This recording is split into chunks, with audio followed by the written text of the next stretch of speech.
That craving you just felt, that random dark thought that crossed your mind, that sudden irritation that made your blood boil for a trivial reason. Are you sure it was yours? We pride ourselves on our free will, on being the captains of our own souls. We believe our consciousness is an impenetrable fortress. But that autonomy is a fragile illusion, and science is beginning to prove that the walls of this fortress were breached a long time ago. Biology now knows that there are organisms designed to hijack the brain, the personality, and the will of their hosts. Organisms that manipulate us from within to fulfill their own agenda. The ancients didn't have microscopes. They didn't call them parasites. They called them demons. And their story is our own. The connection between this invisible world and yours may be just a few feet away. Answer in the comments with a simple yes or no. Do you have or have you ever had a cat? It's not a trivial question. By the end of this video, you will understand why your answer is so important. Meet the prime suspect in our investigation. Toxoplasma gondii, a microscopic parasite whose sole purpose, its paradise, is to reproduce in the gut of a feline. To get there, it performs one of the most sinister acts of manipulation in nature. It infects a rat, but instead of killing it, it hacks its brain. It chemically switches off the rat's innate fear of cats, and worse, reprograms it to feel sexually aroused by the smell of feline urine. The rat, now a biological puppet, runs towards its predator, offering itself up to be eaten. The parasite has completed its mission. The problem is, for T. gondii, we humans are just bigger rats.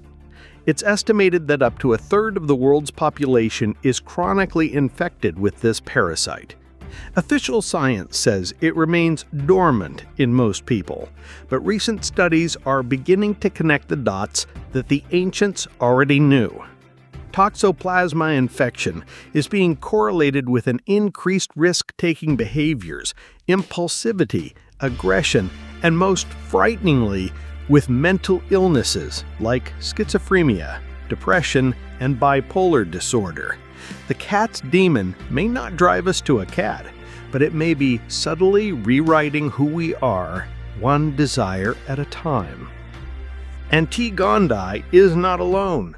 Think of the cordyceps fungus, which turns ants into zombies, forcing them to climb a leaf and clamp down with their mandibles before it erupts from their heads.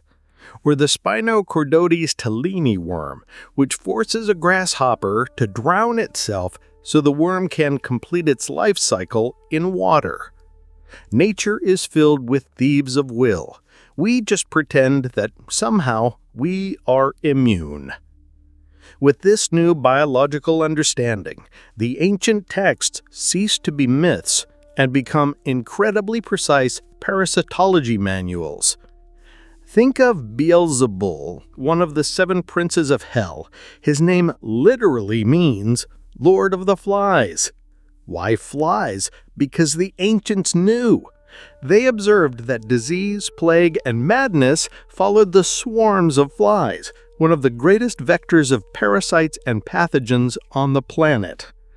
Beelzebul was not a demon with fly wings. The fly was the demon, the Trojan horse for the inner invasion.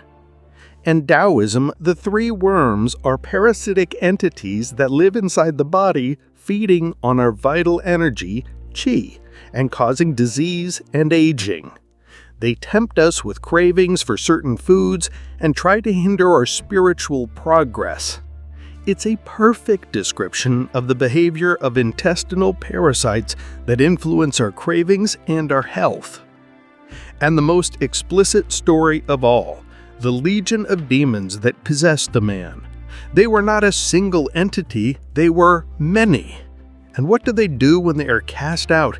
They enter a herd of swine, animals notoriously susceptible to parasites like trichinella. And then they induce mass suicidal behavior in the animals, something modern science observes in insects infected by certain fungi like cordyceps.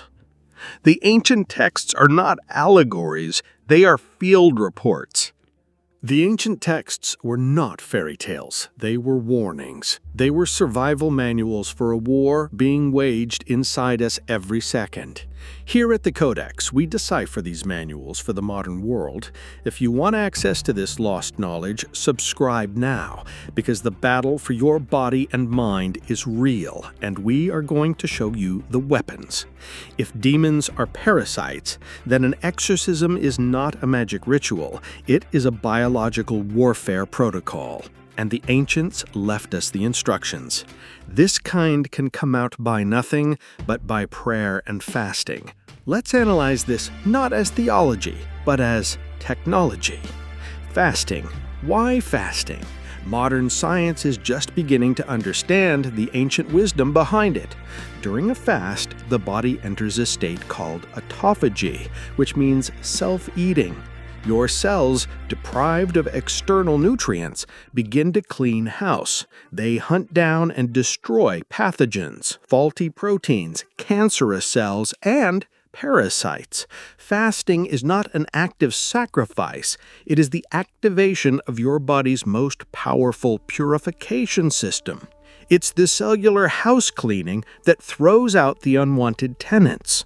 You are starving the enemy and giving your immune system the chance to counterattack. Prayer. And why prayer or meditation? It is not a request to an external God. It is the strengthening of your own central nervous system. It is the act of training your mind, of strengthening your will, of increasing your cerebral coherence, reinforcing the walls of your mind citadel. A focused, disciplined brain is a much harder host to hijack.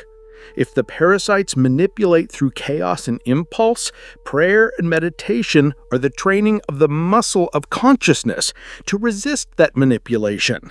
It's not faith, it's neuroscience. And purification. Many ancient rituals, from Christian baptism with holy water to sacred baths, involve immersion in water, often salt water. Biologically, salt water is a powerful antimicrobial and antiparasitic agent. It dehydrates and kills many single-celled organisms through osmosis. What if the rituals of purification with water and salt were in fact a protocol of spiritual and physical hygiene, designed to cleanse the host's body inside and out? The ancients gave us the weapons: fasting, meditation, herbs, purification. But we live in a world that seems designed to weaken our defenses. A diet rich in sugar and processed foods, which feeds the parasites and inflames the body. A constant bombardment of stress, fear, and distraction through the media, which breaks our mental coherence. A pharmaceutical industry that often treats the symptoms, depression, anxiety, psychosis, with pills, without ever asking if the root cause could be a biological invader. What if our modern society is not just a playground for these parasite demons, but a farm, a human farm, designed to keep us sit, impulsive, and docile so that they can feed in peace? Fasting and meditation are just two of the weapons the ancients left us. The arsenal is vast. Antiparasitic herbs, sound frequencies, sun exposure. What other purification method or ritual from any culture do you know of or suspect has a real biological basis? Share your knowledge in the comments. Let's build the complete arsenal for this battle together. Subscribe to stay armed. The war for your body and your soul is silent, but the victory needs to be loud.